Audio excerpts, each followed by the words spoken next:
Una vez más, le damos gracias a nuestro Señor por permitirnos, darnos esta oportunidad y este privilegio de venir a exponer su palabra.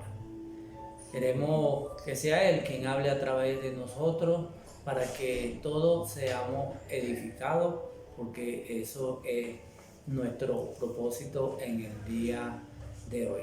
Queremos enviarles un saludo a todos los que nos sintonizan desde acá, desde la Iglesia del Señor, Familias en Cristo, desde Fontibón, y especialmente a los hermanos, a la familia Cervantes Ahumada allá en Cartagena. Saludos y que el Señor los bendiga.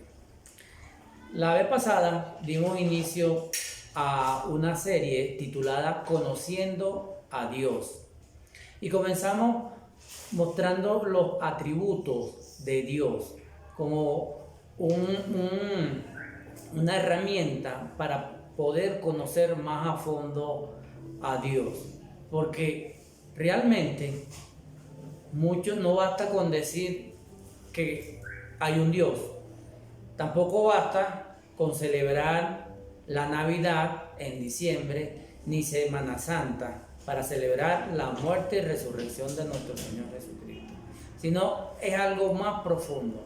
Por eso el propósito de esta serie es justamente eso, que usted aprenda a conocer a Dios y así sepa cómo acercarse y tener una relación de intimidad con nuestro buen Dios. Comenzamos con el atributo de la santidad y entre otras cosas estuvimos diciendo, afirmando de acuerdo a lo que Dios dejó establecido en su palabra, que este es un atributo que tiene que ver con todos los demás atributos de Dios y que la máxima santidad es la santidad de Dios, porque Dios es 3 veces santo. Y debido a la santidad, ningún hombre puede mirar cara a cara a Dios. Tampoco puede pisar donde pisa Dios. Y eso nos llama a la reflexión y nos llama a adorar a Dios y también a servir, siendo utilizado por Él. Y dedujimos que algunas implicaciones de la santidad de Dios para con los creyentes, nosotros debemos entonces reconocer nuestra naturaleza pecaminosa y debemos confesar el pecado para que Él nos limpie, y una vez limpio de todas estas cosas malas, que Él nos llame al servicio, al ministerio, y luego entonces nosotros poder decir como dijo el profeta Isaías: heme aquí, envíame a mí. Hoy vamos a continuar con esta serie de atributos y vamos a ver un atributo que es quizás el que tiene más arista y más lucha, y que muchas personas no lo aceptan así como así, porque realmente tiene unas responsabilidades para nosotros los hombres que muchas veces no estamos dispuestos a cumplir, ya que es nuestro deber. Se trata de la soberanía de Dios. Si vemos la sección en el diccionario de lo que es la soberanía, podemos encontrar que es la autoridad en la que reside todo el poder. Si bien es cierto, aquí en la tierra no vamos a conseguir a alguien realmente soberano. Los países hablan de la soberanía nacional refiriéndose a que ellos se gobiernan, el gobierno de cada país se gobierna independientemente de los otros y nadie tiene injerencia en la toma de decisiones y en la voluntad de ese gobierno. Pero en la práctica vemos que no es así. Como dice el dicho, el pez grande se come al pez chico.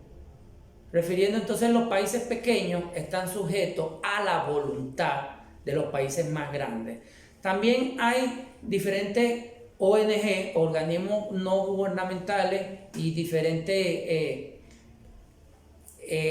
organizaciones que también dicen que son soberanas, pero vemos que entonces ellos son sostenidas por el aporte económico de las grandes potencias, de los países. Entonces tampoco tienen esa soberanía.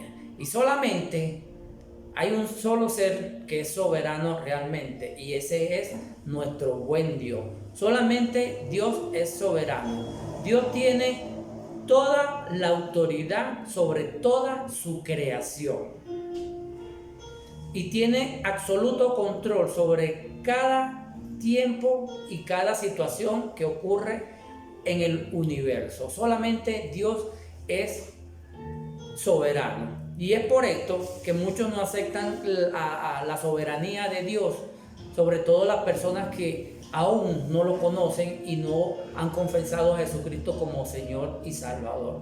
Ellos dicen que no hay soberano porque el hombre siempre tiende a querer hacer su voluntad y no acepta que haya un ser que realmente está por encima de ellos. La Biblia toda nos enseña que toda autoridad es delegada de parte de Dios y nadie, ninguna autoridad no viene sino de Dios. Pero el hombre natural dice que no.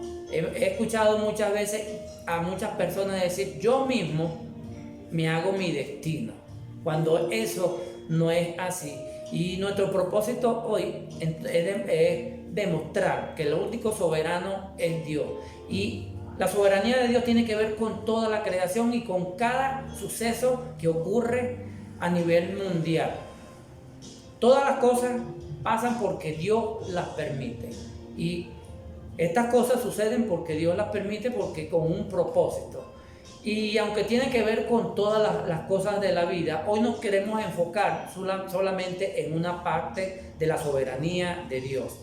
En estos tiempos de crisis, en estos tiempos donde se han visto muchas señales, queremos entonces enfocar la soberanía de Dios desde el punto de vista de la salvación, porque en estos tiempos es un tema muy importante y es nuestro propósito y nuestro deber clarificar que solamente Dios es el que salva por su gracia. Y solamente Él, no es el hombre quien busca a Dios, sino Dios que ya ideó un plan para salvar al hombre. Nuestro texto base va a ser Efesios capítulo 1, versículos 3 al 6. Y vamos a estar apoyándonos con otros versículos de la Biblia a lo largo de toda la Biblia, porque realmente este es un tema que se presta a muchas disputas, a muchos debates, pero es realmente un tema muy apasionante. Aquí vamos a ver, vamos a encontrar con lo que se ha dado en llamar las verdades paralelas, porque nuestro título de hoy es la soberanía de Dios y la responsabilidad del hombre. Entonces parecieran hechos contradictorios, pero realmente Dios muestra estas dos verdades en que Dios es soberano y el hombre es responsabilidad. El hombre tiene una voluntad porque fue creado a imagen y semejanza del mismo Dios y por eso tiene responsabilidad, aún siendo Dios el que elige, el que escoge, el que predestina. Dice nuestro texto así, Efesios capítulo 1, versículo 3. Bendito sea el Dios y Padre de nuestro Señor Jesucristo, que nos bendijo con toda bendición espiritual en los lugares celestiales en Cristo. Allí estamos viendo entonces, Pablo comienza este párrafo con una doxología, diciendo: bendito sea el Dios y Padre de nuestro Señor Jesucristo. La palabra está bendito no es la misma de bendito o la bienaventuranza que vemos en Mateo en el capítulo 5, no. Esta palabra se utiliza solamente para la adoración a Dios y, como dije, es una doxología. Es algo que está Pablo reconociendo, y nosotros también deberíamos reconocer eso, la grandeza y la gloria de Dios. Dice entonces que nos bendijo con toda bendición espiritual en los lugares celestiales en Cristo. Esto no está diciendo Pablo aquí que nada más que hablando de las bendiciones espirituales, como dice acá, sino abarca todo lo que son las bendiciones espirituales en sí y las bendiciones materiales así. Y dice que estas bendiciones son en Cristo, que eso sí lo vemos paralelamente con el mismo Pablo cuando escribe a la iglesia de Filipo, en el capítulo 4, versículo 19, habla justamente de eso, que mi Dios pues suplirá todo lo que nos haga falta conforme a las riquezas de su gloria en Cristo. Entonces todas esas bendiciones que nosotros somos acreedores son realmente cuando permanecemos en Cristo, y son para los que hemos aceptado a Jesucristo como nuestro único Señor y Salvador.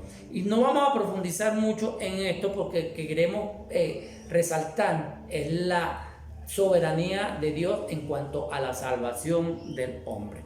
Dice el versículo 4, según nos escogió en Él, o sea, en Cristo, antes de la fundación del mundo, para que fuésemos santos y sin mancha delante de Él. Aquí está una palabra clave que es escogió. La palabra escogido, elegido o predestinado significan más o menos lo mismo. Fuimos elegidos, escogidos o predestinados antes de la fundación del mundo. Entonces aquí vemos, antes que Dios hubiese creado al hombre, ya Dios había elegido, había escogido, había predestinado a los que íbamos a ser salvos. Sin ningún mérito, sin ninguna obra, porque todavía el hombre no había sido creado. Dice que antes de la creación del mundo, ya Dios, en su sabiduría infinita, había elegido a cada quien de lo que iba a llamar a ser parte de su familia. Y hoy queremos entonces pasearnos a lo largo de la Biblia para ver ese hecho tan trascendental como es la predestinación, como es la soberanía de Dios en la salvación. Si vamos al Antiguo Testamento, vemos que Dios escogió el pueblo de Israel para que fuese su pueblo. Y lo escogió no por los méritos que había hecho, ni porque era mejor que los demás pueblos, porque cuando Dios lo escogió, no era pueblo aún, sino que de ese grupo de personas, Dios hizo el pueblo de Israel. Se llamó pueblo, fue después. Vemos en la Biblia también que Dios está siempre escogiendo, y eso no significa que haga sección de personas, sino que es por su voluntad, por su soberanía que hace eso. Si vemos en Génesis que Dios escogió a Abraham antes que a otro. Luego vemos que escogió a Jacob antes que a Esaú, siendo aún hermano, y eso fue antes de que nacieran. Vemos que escogió a José para salvar al pueblo de Israel antes que a sus otros 11 hermanos. Y así vamos viendo, y quiero entonces concentrarme más que todo en el Nuevo Testamento. Dice en Juan capítulo 6 versículo 37, todo lo que el Padre me da vendrá a mí, y al que a mí viene no le echo fuera. Vemos entonces que es el Padre quien elige y llama a estar a los pies de Cristo. En este mismo es interesante que Dios hace esto. Jesucristo dice estas palabras reprendiendo a aquella multitud que lo seguía, pero no porque creía en él como el Mesías, sino porque él alimentó a dos grandes multitudes e hizo ese milagro. Entonces, por el alimento material, y entonces los está confrontando allí, porque no todos pueden llegar a los pies de Cristo. Y dice en esta misma narración, en el versículo 44, dice el Señor: ninguno puede venir a mí si el Padre que me envió no le trajere, y yo le resucitaré en el día postrero. En el 65 vuelve a decir más o menos la misma palabra. Dice: porque os he dicho que ninguno puede venir a mí si no le fuere dado del Padre. Entonces ahí vemos al propio Señor Jesucristo hablando de esa elección, de esa escogencia, de esa escogencia que el Padre hace en su absoluta y soberana voluntad. Si vamos más adelante, vemos entonces en el libro de Hechos que también se habla de eso. Pablo y Silas, cuando fueron a Antioquía de Pisidia, estuvieron predicando en la sinagoga, y los judíos le hicieron la guerra, ¿no? Estaban contendiendo con ellos, y ellos se fueron a los gentiles, y dice en el capítulo 13, versículo 48, que los gentiles, oyendo esto, o sea, la predicación de Pablo y de Silas, se regocijaban y glorificaban la palabra del Señor, y creyeron todos los que estaban ordenados para la vida eterna. Eso también nos habla allí de que somos escogidos, somos electos, somos predestinados por Dios en su absoluta y completa soberanía.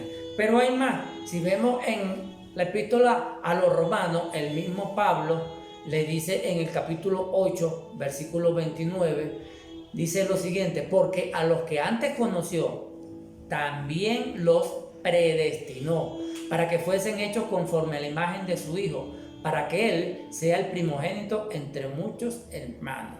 Entonces ahí vemos otra vez la predestinación que Dios hace de nosotros. Un capítulo más adelante, en el capítulo 9, verso 11, refiriéndose justamente a Esaú y a Jacob, dice: pues no habían aún nacido, ni habían hecho aún ni bien ni mal, para que el propósito de Dios conforme a la elección permaneciese, no por la obra, sino por el que llama. Entonces la elección no es por lo que uno haga o deje de hacer. No es como que dicen muchos, sostienen que Dios ya sabía lo que uno iba a hacer y entonces predestinó a uno, lo salvó, y a otros no. No, antes de que fuésemos formados ya Dios había, por su voluntad y por su gracia, había hecho lo que Él hizo. Pero en Romanos nada más, si no vamos más adelante, siguiendo las epístolas del apóstol Pablo, dice lo siguiente en la segunda epístola a los tesalonicenses, capítulo 2, versículo 13, dice: pero nosotros debemos dar siempre gracias a Dios respecto a vosotros, hermanos amados por el Señor, de que Dios os haya escogido desde el principio para salvación, mediante la santificación por el Espíritu y la fe en la verdad. Allí vimos otra vez, entonces Dios nos escogió desde el principio. ¿Cuál es el principio? Desde el principio de la creación del mundo. Y es claro este versículo porque dice: ¿para qué? Para salvación. Dios nos escogió para salvación. En segunda a Timoteo, Pablo también dice en el capítulo 2, versículo 10, lo siguiente: por tanto, todo lo soporto por amor de los escogidos, para que ellos también obtengan la salvación que es en Cristo Jesús, con gloria eterna. Vemos aquí el contexto, vemos que Pablo está ya él sabía que iba a morir muy pronto, y le escribe esta epístola a su discípulo Timoteo, y empezando el capítulo 2, él hace la alusión a tres metáforas de un atleta, de un soldado y de un labrador, para mostrar lo que él había dicho. Y digo que muchas cosas había pasado, persecuciones, azotes y todo eso. Pero dice aquí que todo eso lo soportó por amor de los escogidos.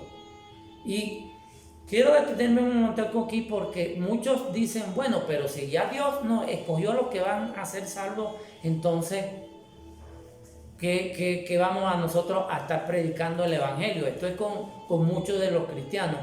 Eso es cierto, Dios escogió a los que vamos a ser salvos, pero tú ni yo sabemos quiénes son esos escogidos. El apóstol Pablo entendió muy bien esta verdad, o mejor dicho, estas dos verdades, y por eso él soportó lo que soportó, como dice aquí, por amor a los escogidos, porque Dios es el único que sabe a quiénes escogió. Y Pablo soportó todas esas aflicciones porque él estaba claro en el llamado. Y el último mandato según los evangelios, antes de subir al cielo, del Señor Jesucristo, fue hacer discípulos. Tenemos que predicarle a toda criatura, a todo ser humano. ¿Para qué? Para que también sea salvo. Entonces vemos allí que toda la Biblia habla justamente de esa elección que hace Dios para la vida eterna. Y la vida eterna no es la vida eterna no es como que el fin o el propósito de la salvación, como muchos podríamos pensar, sino que la vida eterna es la consecuencia de la salvación, que justamente el propósito de la salvación es que nosotros seamos santos, que vivamos una vida de santidad, y si permanecemos en santidad, entonces vamos a heredar la vida eterna. Entonces la vida eterna es una consecuencia de lo que tú hagas aquí en esta vida, de que procure la santidad. Eso es lo que enseña la Biblia.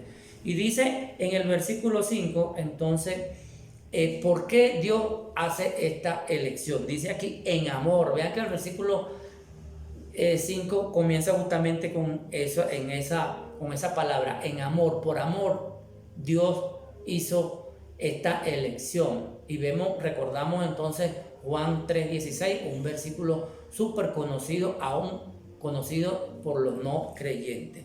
Y dicen otra vez aquí, dice, habiéndonos predestinado para ser adoptados hijos suyos por medio de Jesucristo, según el puro afecto de su voluntad. Ahí vemos entonces el instrumento que Dios Padre utilizó para que nosotros, o utiliza, porque se lo sigue utilizando, para que nosotros seamos justificados, para que nosotros como pecadores podamos reconciliarnos con Él. Y toda la Biblia, si vemos la Biblia, toda la Biblia habla de Jesucristo.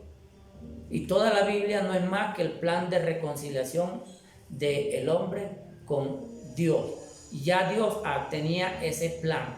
Si vemos la Biblia, vemos en el Génesis, esa es la necesidad de una reconciliación. Cuando Adán y Eva pecan en el capítulo 3 y vemos que ya hay una necesidad. Luego vemos en los versículos subsiguientes hasta el 11 lo que hacía la humanidad, cuánto le pesó a Dios haber creado el hombre. Y el hombre buscando a Dios pero de la manera errada. Y en el 12 entonces vemos cuál empieza el plan de Dios.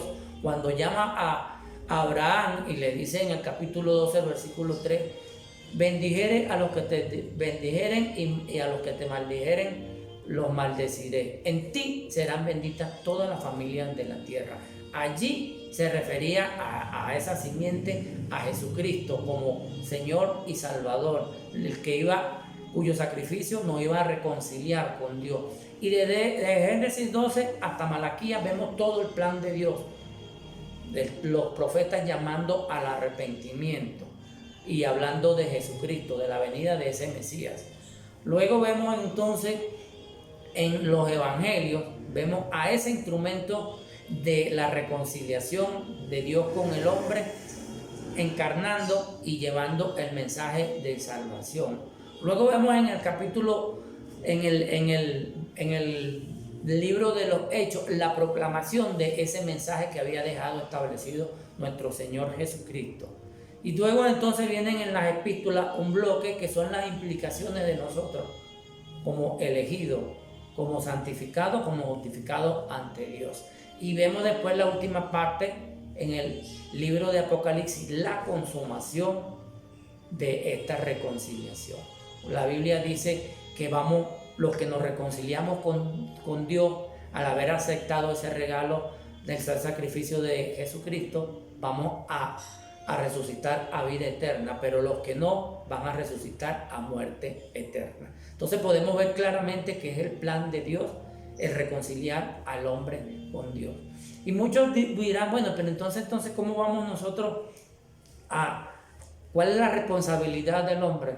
Justamente esa es la responsabilidad del hombre, aceptar a Jesucristo como Señor y Salvador.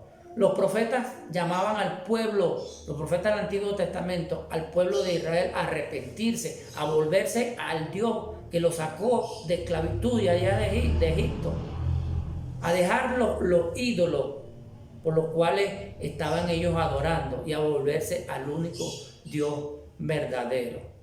El Señor Jesucristo, cuando encarnó, y antes del Señor Jesucristo, el mensajero que mandó Dios, Juan el Bautista, vemos en Mateo 3 cuáles eran las palabras, cuál era el mensaje de Juan el Bautista. arrepentidos, porque el reino de los cielos se ha acercado.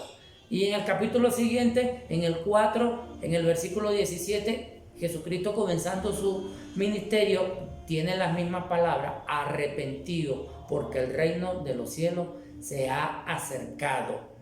Luego vemos entonces los apóstoles continuando con esa doctrina, con esos principios que el Señor les había enseñado. El día de Pentecostés, cuando descendió el Espíritu Santo y todos fueron llenos del Espíritu Santo, y Pedro predica, cuando termina el sermón, los judíos le preguntan: hermanos, ¿qué hacemos? ¿Qué hacemos nosotros? Y dice el versículo 38 de este capítulo 2, dice Pedro: arrepentíos y bautícese cada uno de vosotros en el nombre de Jesucristo para perdón de pecado, y recibiréis el don del Espíritu Santo. Vemos también a Pablo llamando al arrepentimiento en su discurso. En el libro de Hechos vemos que Pablo también, ese era el mensaje. Y obviamente nosotros, como discípulos de Jesucristo, ese es el mensaje que queremos llevar y mostrarle, que la responsabilidad del hombre es arrepentirse y aceptar a Jesucristo como Señor y Salvador. El arrepentimiento no es un remordimiento, que me siento mal porque me vio alguien haciendo algo indebido, pecando. No, es un cambio que comienza en la mente. Por eso Pablo dice que nosotros somos transformados y que debemos renovar primero nuestras mentes. Nos damos cuenta de que estamos alejados de Dios y que necesitamos un Salvador. Y cambiamos en la mente y obviamente en nuestro corazón. Confesamos nuestro pecado y nos apartamos de ellos para poder alcanzar misericordia. No como muchos cristianos he oído por ahí que dicen que como estamos bajo la gracia podemos seguir pecando. No, quiero que vayamos un momentico al Antiguo Testamento, allá a el libro de Ezequiel. Dice yo los invito a leer el capítulo completo, el 18, porque ahí hay cosas que realmente llaman a la reflexión. Pero quiero resaltar dos versículos en este caso, que son el 23, que dice: ¿quiero yo la muerte del impío? Dice Jehová el Señor. ¿No vivirá si se apartare de su camino? Y dice en el 32: porque no quiero la muerte del que muere, dice Jehová el Señor. Convertíos pues y viviréis. Ese es el arrepentimiento. Dios no quiere que nadie se pierda, sino que todos procedan al arrepentimiento. Eso es lo que quiere Dios, que todos nos arrepintamos y busquemos de Él. Allá en el capítulo 17 del libro de Hechos, también vemos en el versículo 30, dice que el contexto es Pablo allá en Atenas, en el Areópago, y entonces le dice a los griegos lo siguiente: pero Dios, habiendo pasado por alto los tiempos de esta ignorancia, ahora manda a todos los hombres en todo lugar que se arrepientan. Ahí vemos que Dios quiere que todos los hombres, todos sin excepción, se arrepientan. Entonces allí vemos que ¿qué es lo que pasa? Que el hombre, por nuestra naturaleza pecaminosa, él mismo no va a llegar a los pies de Cristo, porque siempre va a tener esa cuestión que, como siempre hemos dicho aquí, las teorías y las doctrinas humanistas, que el hombre es el centro del universo y que por su voluntad lo puede todo. Pues yo lamento decirle que según la palabra de Dios, que es la suma de la verdad, es la única verdad absoluta, que eso es falso. Que solamente si Dios nos llama y nosotros respondemos al llamado, es que vamos a ser salvos. Y el apóstol Pedro nos dice lo siguiente. Me gusta esto que dice Pedro en su segunda epístola, el capítulo 3, versículo 9, dice lo siguiente. A la parte B de este versículo dice: sino que Dios es paciente, porque estaba diciendo Pedro que muchos piensan que Dios está retrasando su promesa y todas esas cuestiones, y yo no sé qué piensan ustedes con tantas cosas que están sucediendo ahorita, si realmente está cerca el fin o no. Lo que sí, yo quiero recalcar estas palabras del apóstol Pedro, que dice que Dios es paciente para con nosotros, no queriendo que ninguno perezca, sino que todos procedan al arrepentimiento. Ese es lo que quiere Dios. Ese es su máximo anhelo, que el hombre se arrepienta donde esté, que de lo que ha hecho ya Dios no va a tener memoria de eso, porque Él no se acuerda ya de nuestros pecados, pero nosotros seguimos pecando. Cada día la humanidad se aleja más y más de Dios. Y yo no sé cuántos de ustedes se preguntarán si esto que está ocurriendo en estos tiempos es consecuencia de la perversidad, de la maldad y del pecado que impera tanto en nuestros días. Solamente Dios lo sabe, pero yo quiero dejar claro que Dios nos eligió desde antes de la fundación del mundo y que tú tienes una responsabilidad, que el hecho de que Dios nos haya elegido no quiere decir que nosotros podemos andar haciendo cuantas cosas salen de nuestra naturaleza pecaminosa, sino que Él está esperando que nos arrepintamos, pero tú tienes que dar ese paso. Eso, amigos, tú que aún no has aceptado a Jesucristo como Señor y Salvador, en el amor de Cristo, yo te pido que reflexiones en esta palabra de Dios, que te arrepientas, que tú no sabes si tú eres escogido o no. Muchos dicen, no, que yo no me voy a arrepentir porque yo he pecado tanto que Dios no me va a perdonar. Hoy te digo, Dios te ama y Dios perdona todos tus pecados, los pasados, los presentes y los futuros. Por eso murió nuestro Señor Jesucristo, para que tú y yo heredemos la vida eterna, para que formemos parte de la familia de Dios. Pero si te sigues dejando llevar por la carne, lamentablemente vas a perecer. Lamentablemente vas a tener una vida en el infierno junto a Satanás y todos sus ángeles caídos. Y a los hermanos, yo quiero exhortarlos a que no utilicen ese falso argumento que porque estamos bajo la gracia nosotros podemos seguir pecando. No, tú no sabes si tú eres salvo.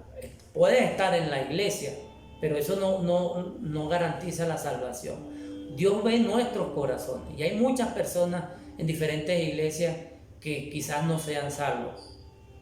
Yo tampoco sé, pero cada uno de nosotros debemos estar seguros de nuestra salvación. ¿Por qué? Porque lo que tú tienes en tu corazón, Dios ve tu corazón, Dios ve mi corazón y sabe lo que tenemos y atesoramos en esos corazones.